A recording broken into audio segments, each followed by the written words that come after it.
So good morning once again. Let me introduce to our guest, Frédéric Le Pennec. Frédéric is a very experienced trainer. In my personal case, not only I had the opportunity to design and deliver some training modules and workshops with him, so I can vouch for his experience, and it will be an interesting conversation to get some pieces of advice also for you to know some of the challenges and things around today's episode, which is about how to make remote training more engaging. So hi, good morning, Frédéric. How are you? Good morning, Fred. Thank you for saying that I'm a very experienced trainer. You are, and I always learn with you. So it's a pleasure to have you here with us. And tell us a little bit before we jump on to the questions per se. Tell us a little bit more about your experience, not only in the past year of training, but a little bit of your background, and so people get to know you and what are you currently doing at Prime Group. Okay, so let's start a long time ago. I graduated as an engineer in computer science and telecommunication, worked as a consultant for something like 4 years. And then I jumped into business, selling projects, selling skills, consulting for something like 7 years. And then I joined the training activity in a big consulting group. And for the last something like 15 years, I've been in training and coaching. And I joined Prime Group University in August last year to develop training program, to conduct trainings for business managers. So it's a pleasure to be in this team since then. Okay, yeah, yes, it is, and it will be great again to receive some pieces of advice from you regarding training. Obviously we are living in different times. Things are changing at a very fast pace. And particularly for all the reasons we know, because of the pandemic, the last year forced us to adjust certain things, and we can take some advantages and opportunities from that as well, of course. So, in your opinion, and I wanted to start with this first question: what are the main challenges for both trainers and trainees of remote training? First of all, I have to admit that I was not really keen on working remote for training, because I work a lot with soft skills, and it's quite difficult to develop soft skills, in my opinion, through remote trainings. And I've a little bit change about that. But yes, for sure, there are some challenges, a lot of big difference, I would say. For me, the first challenge as a trainer is the energy, because when I'm with a group, the group is giving me a lot of energy. I mean, this is a sharing of energy, but there is a lot of energy coming from the group, and it helps me a lot conducting my training. All this interaction that we have with people when they ask questions, when they interrupt, all this interaction really gives the energy of the training. And in remote training, it's difficult to recreate the same situation. That's let's say the first aspect.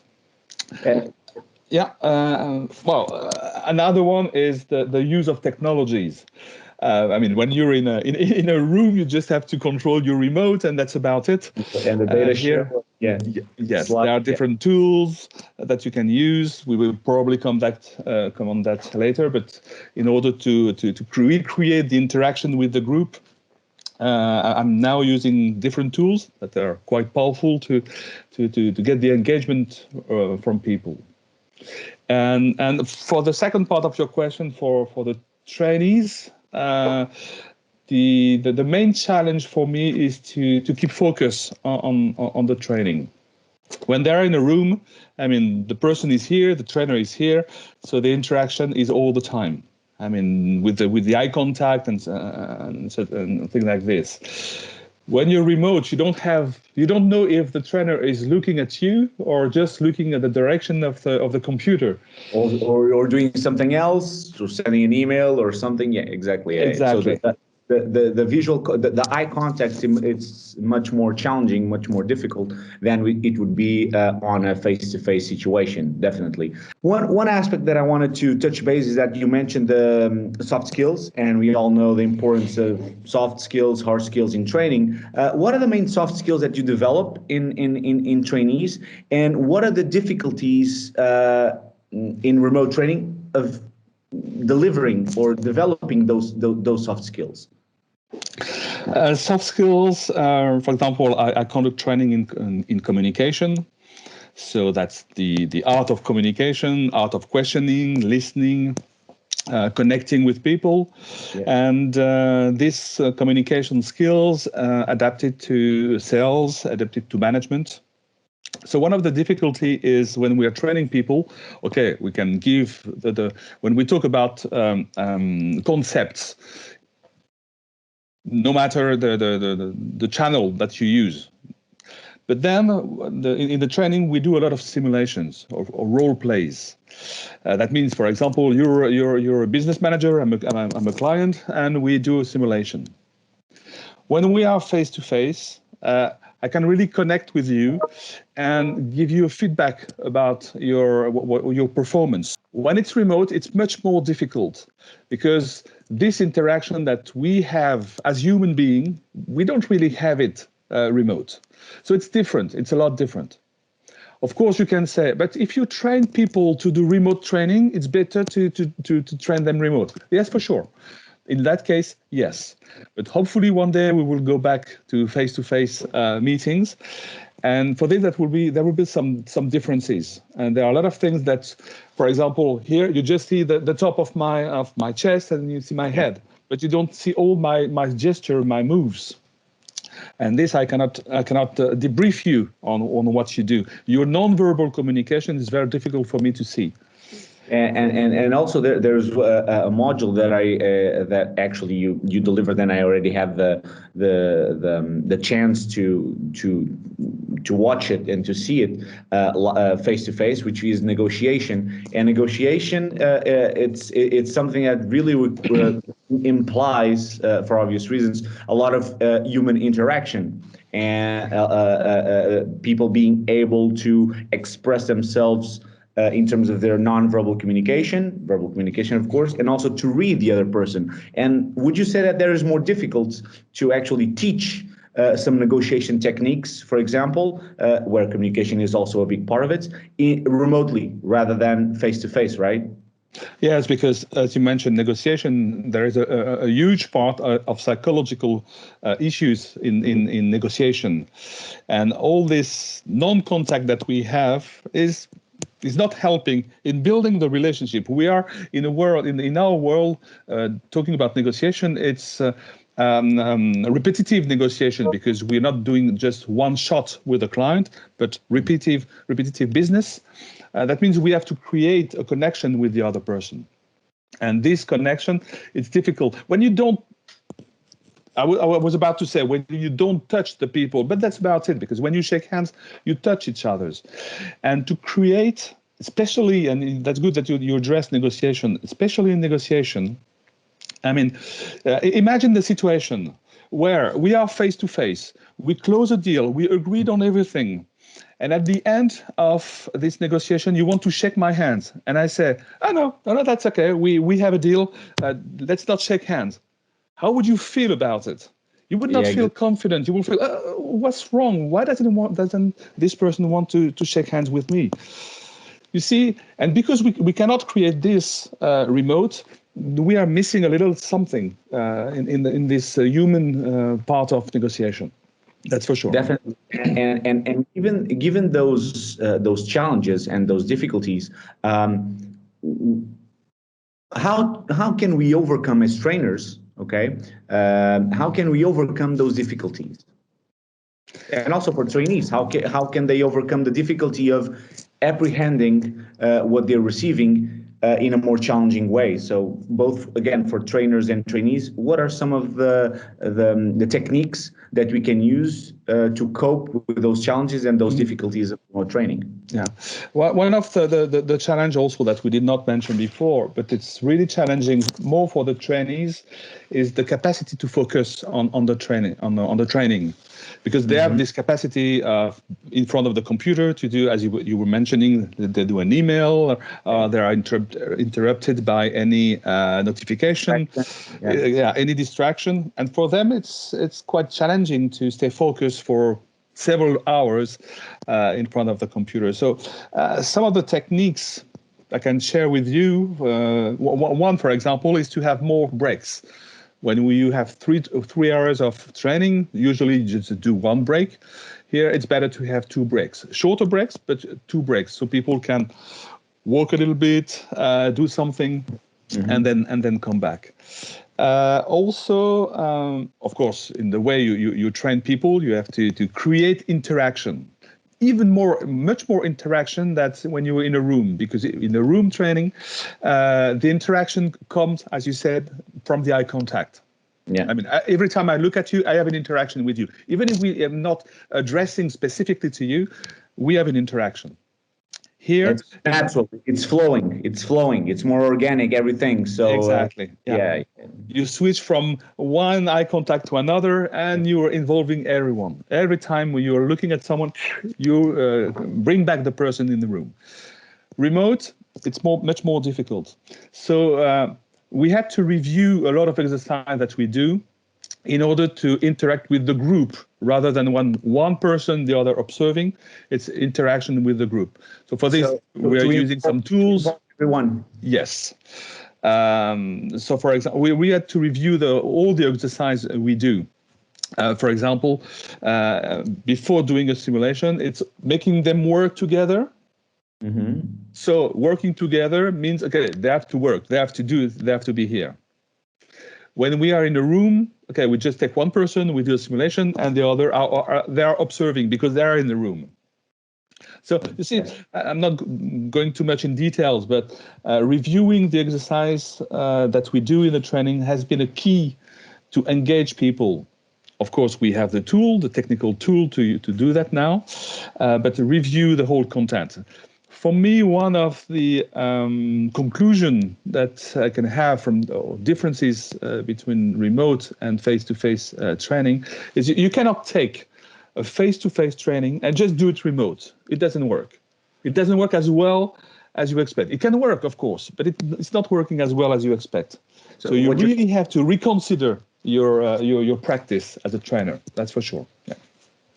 In that case, what you're saying is that you always have to readjust and not only, okay, this is what I had to deliver face to face. Okay, I'm going to just reproduce the same thing online. You just have to, okay, let's you analyze each exercise, each group dynamic, and see how will that work on a remote environment or a digital platform.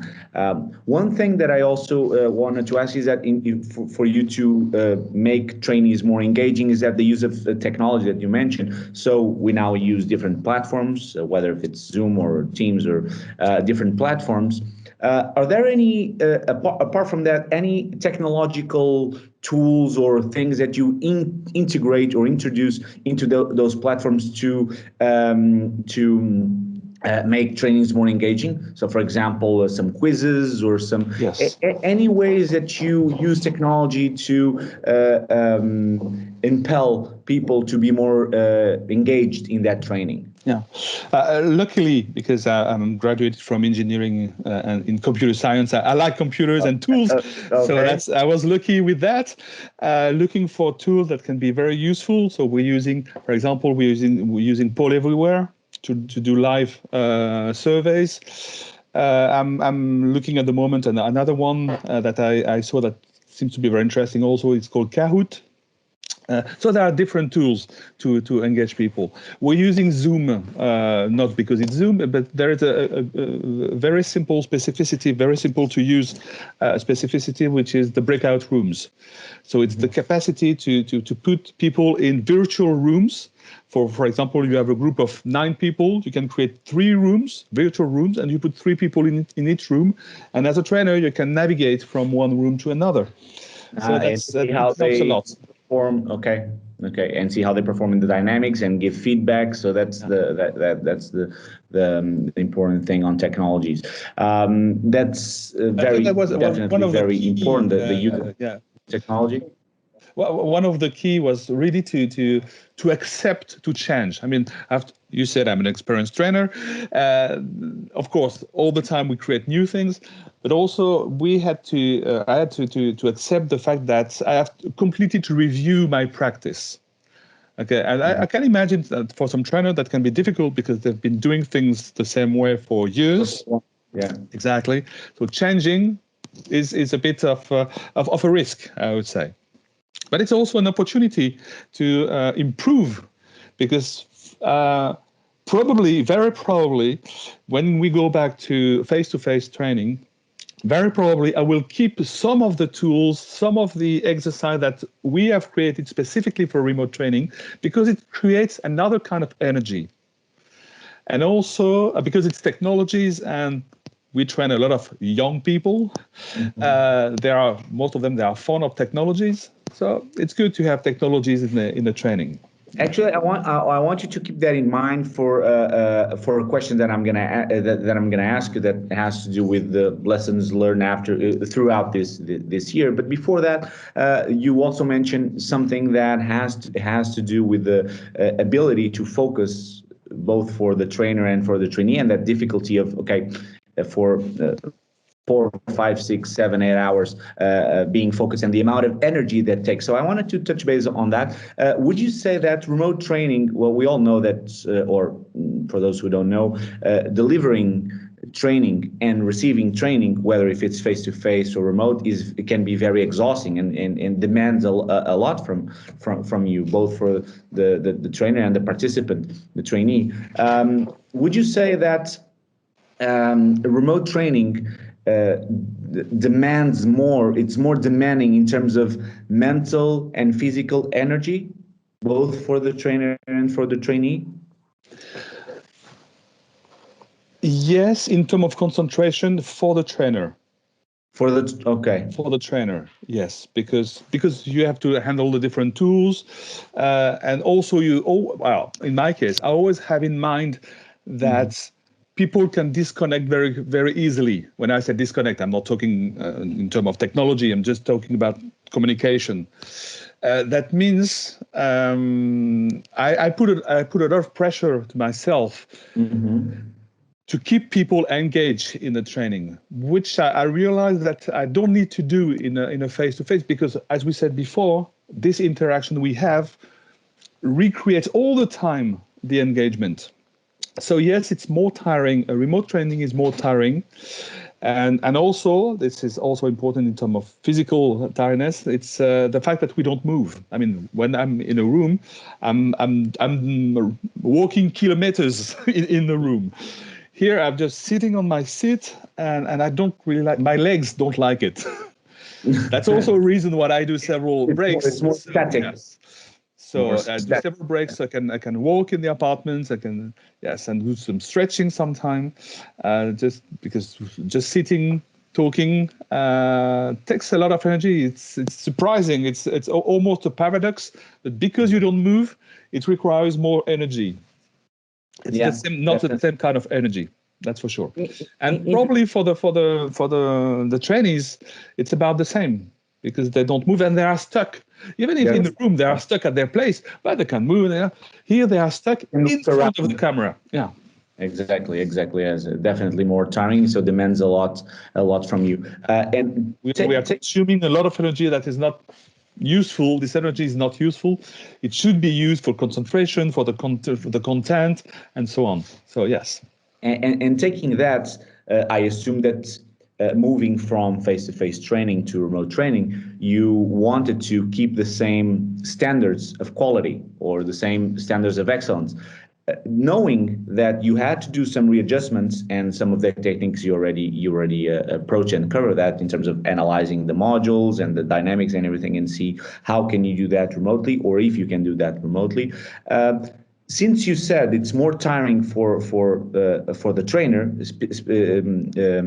focusing now on the trainer, what kind of preparation do you personally, as Frédéric, what kind of preparation as a trainer do you do, or you did previously when you had that transition from face-to-face to remote training? What kind of preparation do you have, or you've done, in order to maintain the same standards, quality standards, and in order to deliver the training module in the way that I want to deliver? What kind of preparation, in terms of tips, that you can share with some companies that want to, or some trainers that want to do the same thing? What kind of preparation you actually had to go through to deliver trainings remotely? When you have a long practice of doing face-to-face training, and you know perfectly well what is the content of your training, even if you readjust it regularly, I mean, you don't need really preparation. You come in a room, you install all the material, and you do your training. Here, with the technologies, with the reviewing the exercise, I did a lot of rehearsal before delivering this new training. For me, I really considered, even if the content, the real content is the same, it's a complete different way of doing it. So I rehearsed a lot. I tried. I recorded myself. It's a good thing, because with the computer it's very easy to record. I'll also recalculate the timing that I needed to do some exercises and so on. So yeah, it's really considering it's new. It's, as we said before, it's not copy face-to-face to remote. It has to be considered that something really new. It's a new module. It's a new module. It's a new interaction. It's new exercise. So if you want to make it professional, as any professional, you train before going on stage. Here it's the same. So I spend a lot of time training myself, do some simulation with colleagues, or by myself, and you know, just to test, because when we are in front of the group, we cannot test with the group. I mean, the group is here to be trained, not to be tested. Exactly. So it required a lot of time to make sure that everything was going to go well, both in terms of content, in terms of logistics, and in terms of exercise. Perfect. Yes, and I witnessed myself the importance of, actually with you, of testing all the dynamics that you had and we had in place face to face, doing it remotely. So that's also key to preparation, is to not only those adjustments, actually testing with your team, with your colleagues. So then when you go to actually deliver that, then you're training, not testing. That's really really important. Last question, and it's something that you already started talking before, was that things that you've learned throughout this year of remote training that you actually will use when we go back to face-to-face trainings. And maybe from now on we will have well, even before the pandemic, we know some companies and also education institutions, universities, faculties that already have a blend of face-to-face and remote training in some of their programs. What are the lessons learned, some of the lessons learned that you got throughout this last year, or almost 1 year, training people remotely with different platforms, with different challenges? So in your case, as a final question, if you could share some lessons learned that also work as pieces of advice and tips of remote training that you having. it's difficult to say what it's going to be when we go back to face-to-face training. Are we going to do the same as we did before? Are we going to implement new tools, things like this? It's difficult to say because I have my perception, my point of view about that, what I like to do also. But also I think it has changed a lot of things in trainees' mindsets. Mm-hmm. Because now a lot of people are used to do remote trainings or remote meetings. Yes. So probably they also have there's been some changes in terms of expectations. So maybe one of the lessons learned from that experience is as a trainer, you always learn. And because the technologies, the way to deliver trainings is always changing, we learn all the time. So maybe that's the lesson. We are always reconsidering our practice all the time. And this is part of our job as a trainer. The content, of course, but the way to deliver. Because we have to think about one thing, it's not us, it's the trainees. The trainees are the important people in a training. Yeah, we always work in the best interests of the Exactly. That's the point. That's the point. Yeah. Frédéric, anything you would like to say before we close this conversation? Any message you want to send out there to our listeners or trainers or trainees, or anything you would like to share before we wrap it up? Well, these last month were quite difficult in terms of being able to continue delivering training, but I think we did well. And for this, I would like really to thank all the trainees that I had during the different trainings, because little by little, they all also have changed the way they were apprehending the trainings. And there are a lot more now. They are a lot more committed when they are in a remote training than they were at the beginning, because they were putting all the pressure on the trainer. If they are not committed, it's because of the trainer. Now people are realize that if in a meeting, if in a training, they are not engaged, it's also because of themselves, of some constraint they put, like disabling the notification and so on that we mentioned. But now people are really they are more adults in the way they apprehend this way of working, remote working. More mature. Yes. Yeah. Oh, perfect. Frédéric, once again, thank you very much. It has been a pleasure to share. Thank you for this really nice conversation and dialogue that we had. I'm sure our listeners and viewers will take a lot of tips from what you just said and the sharings that you had with us today. So thank you very much. As for us, stay tuned. Follow us on all the social media platforms that you already know: YouTube, Facebook, LinkedIn, Instagram, all of them. Make sure you listen to our podcast on YouTube and Spotify. Stay tuned. Stay well.